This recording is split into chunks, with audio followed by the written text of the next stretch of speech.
Hey guys, this is Mike coming at you today from Player One Video Games. That's all of our probably favorites, one of our favorite startup screens, especially the sound that's come through there.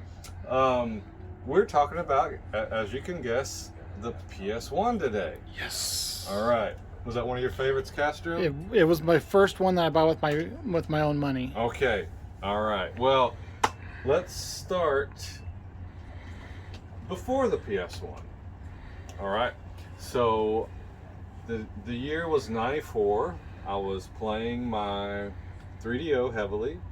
It was top heavy. Had a lot of good games at the top, a bunch of garbage in the middle there. And we got sneak attacked with a Saturn, May of 95, right? Mm-hmm. Oh, let me take this off. So it weird you guys out here. Sorry, he was hardcore gaming earlier. Yeah. Oh boy, that's my I got a gaming wrist there. So okay, so well, this system came out about a year or so before it came out in America, in Japan first. So I mean, it was all over the magazines.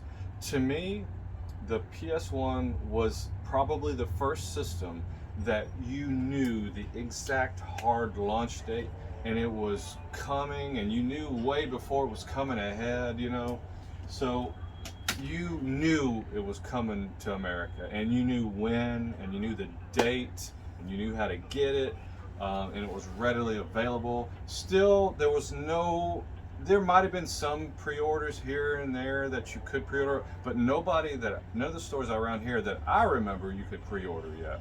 So you just kind of went and bought it. I could be wrong on that one, but I don't remember pre-ordering, being able to still pre-order that. But I do remember being able to go and buy it on an exact date and knowing that exact date months in advance. Mm-hmm. And it was like the PS2, it was heading to America like a freight train. You knew it was coming, you knew the games because Japan had like Ridge Racer out, things like that. And Namco was really behind. That was their best third-party publisher or programming group, that made games for them. And they made good games at the time. So, saying all that, did I buy one at launch? Did you buy one at launch knowing the date? Yes, I did. So I bought mine at Babbage's across the street from Baybrook Mall. And funny thing happened. I went in and I bought it. There was the launch titles that I can remember. There was a few like Ridge Racer, the one that's playing right now, Battle Arena Toshinden, NBA Jam Tournament Edition, which nobody wanted to play. It was already played to death. But guess which ones I bought? Battle Arena Toshinden, and I bought NBA Jam Tournament Edition. Those are the two that I bought at the time. So this game right here, Battle Arena Toshinden, was the very first game I ever played on an American. Well, I didn't import it, but on the PS1. So Now, when the games came out, they weren't in these jewel cases. They were in these long boxes right here like this.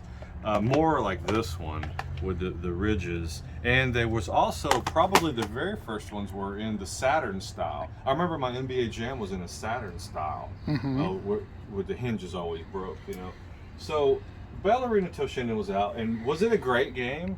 It was not a great game. It was a good game. It kept my attention for a little while. It was kind of Tekken-like, right? Namco made Tekken. So it was a fun game, but I kind of got bored of it quickly. But you knew stuff was, coming before Christmas. So the PS1 came out September of 95.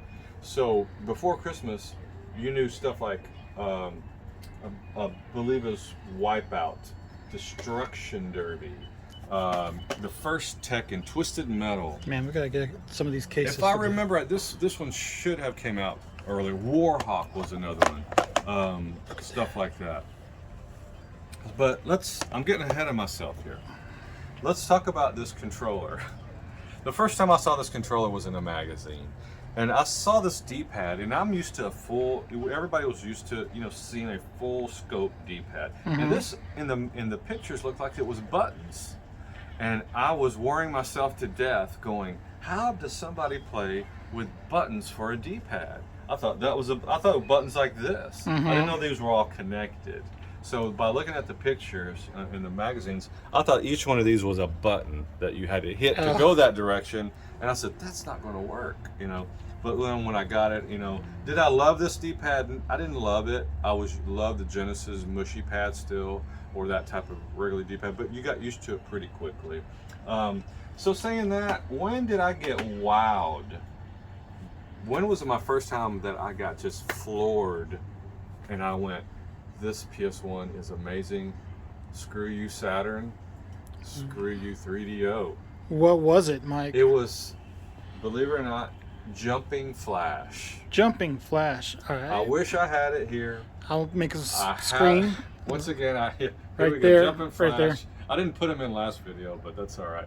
Jumping Flash over here. Why did it amaze me so much? Why did it amaze? I'm sure other people too. It's because it was a 3D platform where you could go anywhere and you could jump so high. It was a little slow of a game, a little bit slow paced, which I wish it would have been faster, but it showed you the potential of the PS1 to me, was the 3D movement. You could go everywhere, and it was a fun game overall, but it was another one of those games you were like, oh my goodness, this system is going to be great. And to me, the company that really, even more than Namco, was this company that made Destruction Derby, Psygnosis. I don't know how, I never knew how to say their name, but they made Destruction Derby. They made Warhawk. I believe they made Wipeout. No, or did I can't remember. Do you know if? Yeah. So I think they made those three. And what was so cool about Destruction Derby, which it takes too long to load this one up, so we're not going to load this one. What impressed me the most about this was the Derby Bowl, and you could just the physics, when you got nailed in the rear, the car would just spin perfectly, and it had great programming, as well as the graphics were really good too. But the game that I almost was waiting on my whole life, let's put it in. So was Twisted Metal. And this was a Sony product. So when this came out, you're like, wow, hey, Sony's on top of this too. They can program, right? And they were bringing out a Game Day, which kind of took over for Madden. And look at that. Yeah, look at that. What I love about these, yeah, they did make Wipeout. Right there it is. And they, oh no, that Wipeout was made by Sony. Okay, and Warhawk was made by Sony. Look at the size of this manual. So I guess Psygnosis only made the Destruction Derby. I'm way off here, but yeah, sorry, I love these right here. Man, these are my favorite boxes. This type of long box. That feels premium. I wish they would have kept this and not gone to the jewel case myself. But saying that, let's talk about Twisted Metal. What did I love about Twisted Metal? Now, going way back to the Atari, playing Superman on the Atari, what I felt when that game was an open world environment, right? And I wanted to play open world games all the way back in the early 80s. And so to me, like Destruction Derby, you could kind of go anywhere. Jumping Flash, you could go anywhere. But Twisted Metal felt like you were in a big city, or a big area, and you could go anywhere, like in neighborhoods and houses. Now, we're not going to get to that part right here. We're just going to get to the intro. I mean, it had its little negatives, like instead of feeling like you were controlling the car, you felt like you were controlling the world around the car. And to go back, you had to push back on this. You didn't use like gas and brake and reverse. This was gas and this was brake. So I didn't like that as much, but you got used to it. But just the fact that you could go anywhere in Twisted Metal. And what I would do is I would kill everybody on the screen except for one person, and I'd go drive around the neighborhood, park in a house, parking driveway, and just sit there. And kind of, I wanted it to be Grand Theft Auto 3. Gotcha. That's what I wanted way back forever. Is Grand Theft Auto 3 is what I was always after. And so I would play games in and make a game within a game. Mm-hmm. So that's just one of them I would do, and I did like the game, and it was fun. So CD-ROMs were still pretty early on. Period. Just in general as a media. What did you think of these black discs? Well, did it just kind of throw you for a loop? Like what? At the time, I didn't really think about it. I didn't appreciate it.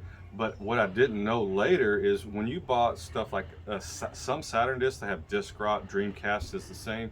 If you bought a stack of blank CDs back in 95, 96, they're not going to work right now probably. But these suckers were really resilient. I appreciated it later because these can be scratched to death and most of the time work. You know, you sometimes have one little scratch on a Blu-ray or one good scratch on a Blu-ray, it ain't going to work, you know. But that I didn't appreciate it at the time because, you know, everything was so new. CD stuff was I mean, yeah, it was just too new to really even know the difference. So I love the design of this. I love this kind of the simplicity of it, you know, compared to the Saturn. The gray was pretty cool at the time. Oh, the funny thing I was going to say, on launch day when I went and bought it, I went home and my television, I had never owned a TV that had AV input, the red, yellow, white. Oh. Never had one.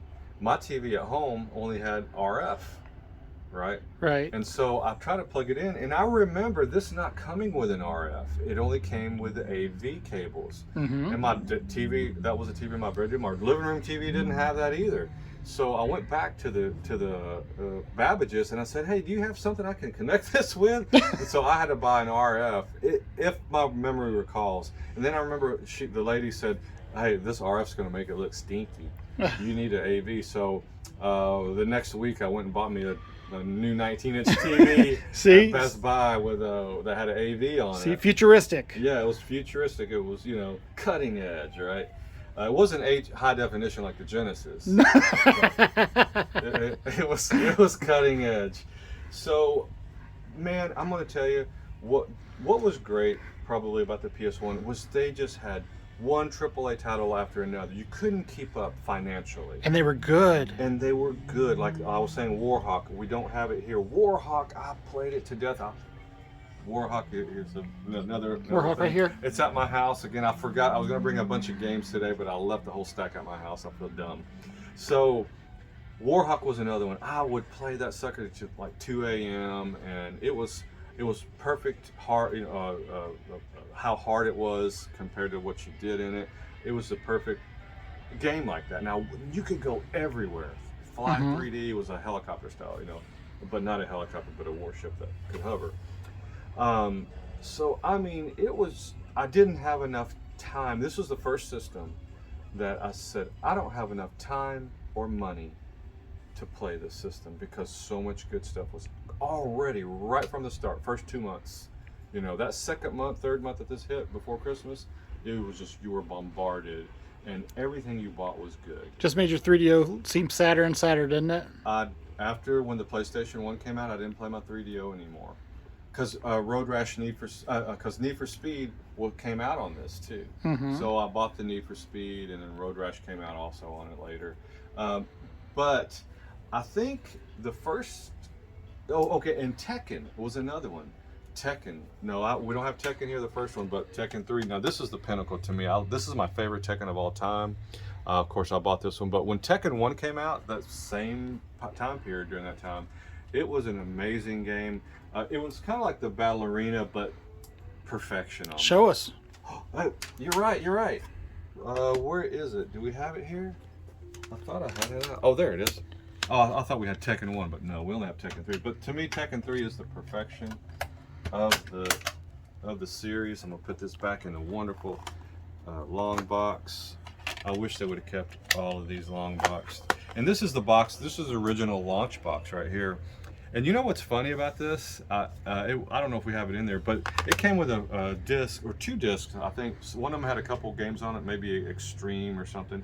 But the other disc had music on it. And you know what band was on there that nobody had ever heard of at the time? Who? Korn. Who? Right, exactly. It wasn't until like a year or two later that Korn got big, but Korn had a music on that album. Man, I'm telling you, Sony just knew the future. They knew. So what I loved about Tekken, I loved that it had a Bruce Lee clone on there. Law was, really Bruce Lee, and of course everybody loves Bruce Lee. That's back then. It was you had Bruce Lee poster on your wall, So what I loved is that you could grab like that, and just that shocked the crap out of me. The first time you could really grab somebody like that, and that one right there, and he just sat there like Bruce Lee, and, it made you. This was like the first time the PS1 that you felt in the game, kind of, because like I said before, you were wanting 3D graphics. You were tired of 2D walk to the right, bash everybody's head in the Streets of Rage. You wanted this. You wanted to be immersed in it. You wanted to feel like you were in the game. And this was the first time to me that it kind of accomplished that. Was a PlayStation 1. Look, I won. Wow. I was watching. I'm so good. So that was the first time on the Tekken that I was floored by that too. Now, the first time I was floored by the ambient sound and the atmosphere of a game, the first time that hit me was Medal of Honor. This right here to me kind of started the first person sort of, World War II kind of genre. Yeah, look at this. Steven Spielberg had a hand in this one. And that might be why the sound was so good. I'm gonna turn this one up once we get into the game. What was cool about it is that it had the music fit the time period. It was at night. It was dark always, and that was probably a good thing so you didn't have to scroll in the graphics back and forth. You probably couldn't handle it.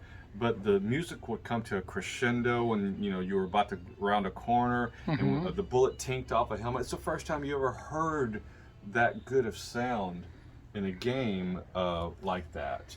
It was, and maybe that's why Steven Spielberg. I'm gonna turn it up once we get into the game here.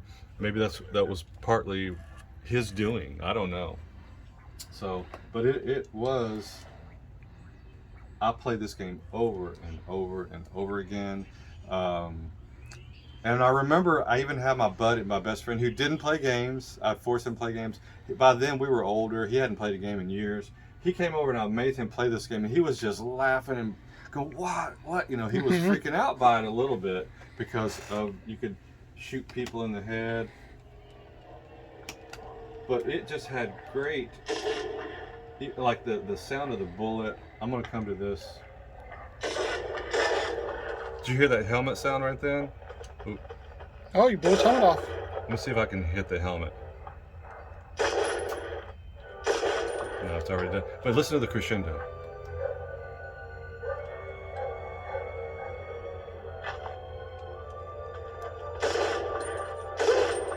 Oh, look at that.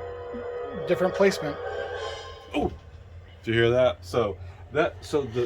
This was the first time I played a game that had atmosphere, like in ambience and music, and everything fit together. You really felt like you were there. It's kind of silly now, maybe a little bit watching that. The first 2 years of the PS1 was just amazing time to be in gaming. But 96 hits, the N64 comes, and that's going to be our next video. Let me turn this down just a little after this one. But so really, the 3DO was not the PlayStation 1 competitor, even though the 3DO was just as powerful. The Saturn was not its competitor in America. No way. No, even though it could destroy the PS1 on 2D, so that's why it was big in Japan. So really and truly, the only competitor out was the Apple Pippin, and no. Who? What? No. We're not going to do a video on that, Mike. What year did the Pippin come out? I don't know. So it was, I think it might have been around that time. It was the N64. And even though the N64 was more colorful, I'm not going to get into that too much, but I've always felt that game to game, if it had the same type of game or same game that was on the PS1 controlled better. it was made for whatever reason. I preferred the PS1 at the beginning, at least, to the N64. And we've already kind of talked about Tomb Raider.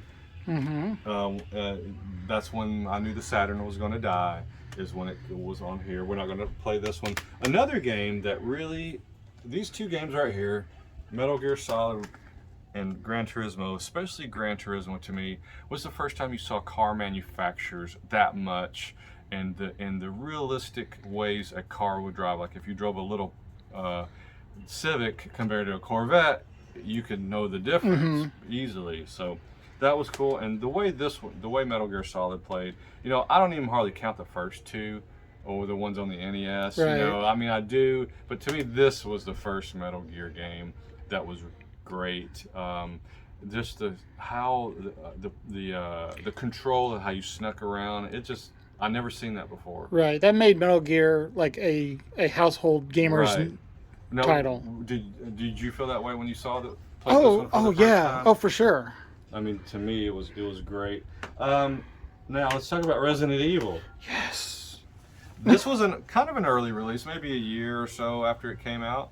We'll pop this one in there and talk about it while it's going. So Resident Evil, it was one I bought as soon as it came out. I was just ready for it. I remember buying it that day, and I did not play it right away. I waited till it got midnight, dark. A friend of mine came over that lived across the street. We were friends, but we didn't hang out. But he knew I had this, so he came over. It was midnight, and we were playing it. And I was scared when I played this game. It truly scared me. I was a little unimpressed with the tank controls, even at the time. Right. I was already used to like moving around really freely and smoothly, but I didn't care. The tank controls didn't bother me too much. I got used to it. I just love the ambience of this game and the jump factors, and it was just a fun game, and they did a great job on this one to me. Oh, there we go. So we'll just let this one load up. As years go by, right? The games get, I won't say better, right? They almost reach their peak right away. Like by the second year, the program has had this sucker down. I guess because it had been a year out in Japan already. And so it was funny. I remember thinking in my head, hey, I can play imports with a Game Shark attachment in the back and a paperclip mod, you know, to open up. So in my mind, I thought, man, Japan has amazing graphic games. I was thinking they have like Dreamcast graphics on the PlayStation 1, which of course didn't exist. I was trying to import Gundam games and whatever I could, and they always not disappointed, but I always expected them to have great graphics, but that didn't happen. Your expectations were just way too high. Yeah, I was with that way. And talking about expectations, what made me sad on the PlayStation 1? What games did I was like, oh, this is going to be great, I can't wait. Not all IPs made it to the 3D transition. As much as I loved Contra. What you got there, Mike? Yes. God, I ran to the store when this came out, and I had such high expectation, high hopes for this Contra Legacy of War. And when I popped it in and played it, I went, what did they do to Contra? They didn't know what to do with it, because you couldn't make a 2D game anymore. No, nobody wanted 2D anymore. Nobody wanted it, and they just kind of messed this up. You know, I went back and played it again, maybe, I don't know, 5-6 years ago, and it wasn't that bad, you know. But another game, this one, they hyped it up so much, I remember, and it as like the next great game, you know. So I bought it, and no, it wasn't. So no, that one wasn't. Now, surprising games that were great. Fighting Force. Now, what were you saying about this one? So that was originally pitched to Sega as the next Streets of Rage, but they turned them down. Okay, they should have done it, because to me, I played this game 100% all the way through, probably 25 times. It's a little slower paced than what you would like, maybe, but to me it was great. It was for a 3D world that you could go around. Now it was linear, but it was, you know, you could fight in a 3D arena or 3D area. They did a good job of controls on it. I really enjoyed this one. I love this game. The second one's not as good.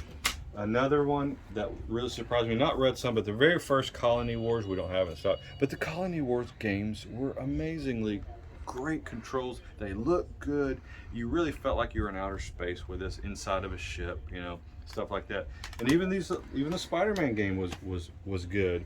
But even though Castlevania, this one is a 2D game, it was perfection at that time. Which is a man. Yeah. Sorry.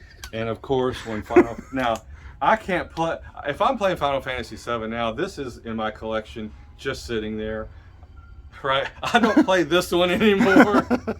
I tried to go back and play this one about, I guess when the remake came out, I said, let me go back and play this one. And so I love the remake, but this one was hard to play again. But when it first came out, I was like, whoa, this is crazy. This is amazing. I didn't beat 10, but this is probably the last Final Fantasy that I just really went all the way through on it. I tried to in 10, I couldn't do it anymore. But Final Fantasy was great. Of course, 7. Hey, tell us about that. Tell us about that game over there, Mike. Which one? This one right here. Which one? This one right here. Einhander. This one right here. What is this one, Mike? To me, this one right here, this was always on my hit list when the shop opened, so I was waiting years for somebody to trade one in because I didn't own one, but I wanted to. I had a demo disc of it. And Einhander, to me, it's very difficult, but is probably the best horizontal shooter. I'm gonna say second best. I love Blazing Star on the Neo Geo. This is probably the second best.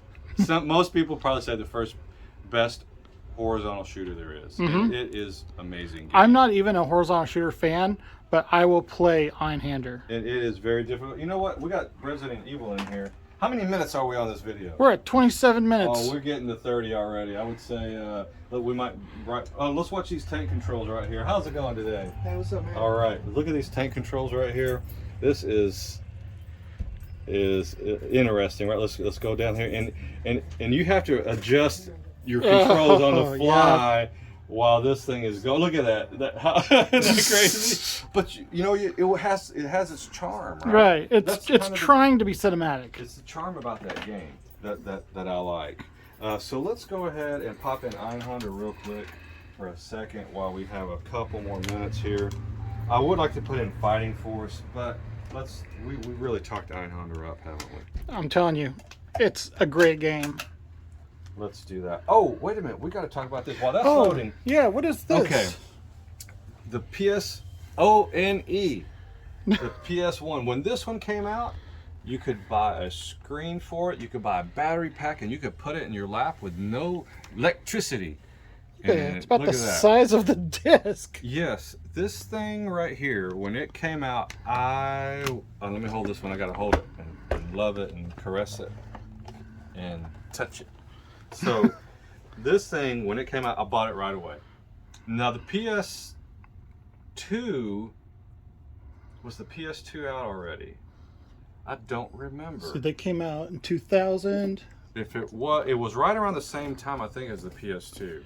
And I'm trying to film and do this at the same time. So, and we'll just say, yeah, it's around the same time. Okay. So what I loved about this with the screen, this screen was so good that it made PlayStation 1 games look like PlayStation 1.5.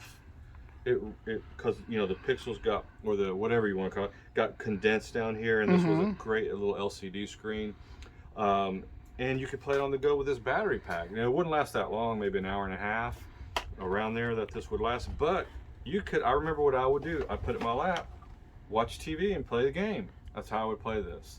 And at the time when Microplay was more of a video game store. Oh, do we want to talk about this, Mike? What? Oh, the memory card. Memory cards. Well, Ugh. It was the first time really that it was widely used. You know, everybody knows the Neo Geo was the first 5 years before this, used a memory card. But this was the first time that everybody used it. You know, it was widely popular, and I loved the memory card. I remember this. You could. Oh man, look how beautiful that is. Look at that. Seriously. That is beautiful. This is so cool. Look at the background going. It reminds me of Race Storm, but 2D. Yeah, this thing is amazing. Did you say this is like 2.5? Yeah, 2.5 probably. God, this is good. All right, I haven't even played my personal one in probably 6 months. Oh, and the sound on this is like CD quality. There's orchestra going on. There's choral going on there. This is great. Look at that.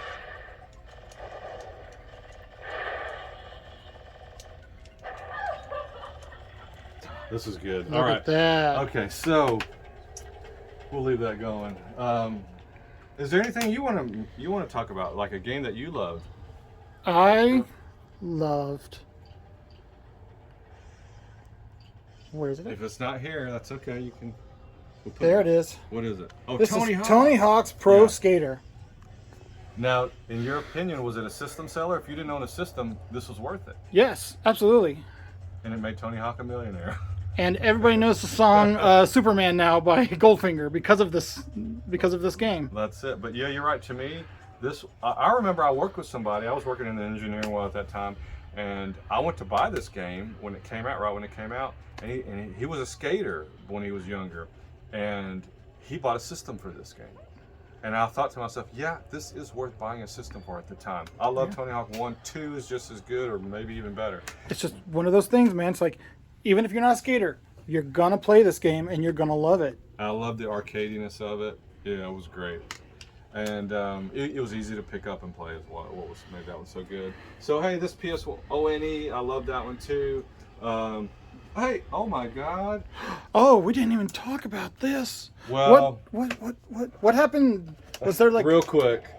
I guess this was the launch controller. Man, we're making a 360 around here. So that was the launch controller, and about a year and a half later, this DualShock dual analog came out, and it had the first time something ever had vibration in your hand. Right? It was this controller with dual sticks, so it made games like a Medal of Honor. I don't know if it really updated that one, but it made games like that easily play. And I don't know what took other companies so long to do this. Like the N64 didn't have it. The Dreamcast didn't have it. 3, 4 years later. So I remember the feeling I got when I had this. I felt like I'm playing in the future. I felt like the future is now, because you felt the vibration, you felt the punch on the screen. When you got punched, it did your hands. These analogs were so good at the time, and I love this controller. And there's a reason why they didn't go away from this style for years. Yeah. So it was so good. But yeah, when this one came out, I was just floored by it. I was impressed, amazed. It even immersed you in the game even more. So it was definitely a win. And as you can see, they never changed that controller for years, until I guess almost the PS4, really. Yeah. So, but all right. So you love Tony Hawk. I do. You bought it brand new. I did. With your own money. I did. I'm so proud of you. I love it. So, all right, guys. I know that was a little extra long video. We did a 360 around of this controller and stuff. But hey, look, we got all this stuff in stock. Do we have this in stock? We do not. We had to borrow that from an employee. Oh, that's Dr. Moron. Dr. Moron's. All right, that's right. So we don't have this in stock, but we have the system in stock. We have all these games in stock and a ton more. Look up here real quick. Yeah. Look at this, guys. Got all those. The reason we did the heavy hitters. That's how it looked back in 1995. If you walked into a game store, you saw all these on a wall, and it was great. Those. I loved it. And come here, guys. Look at this. Yeah. When's the last time you saw a wall of PS1? Wall of PS1. Look at that. Hold on. I'm still going back. I'm still going back. I'm still going back. I'm going to run into the other wall. Be careful. All right. Hey, saying all that, guys, come on down to Player One Video Games. It'll be a great time.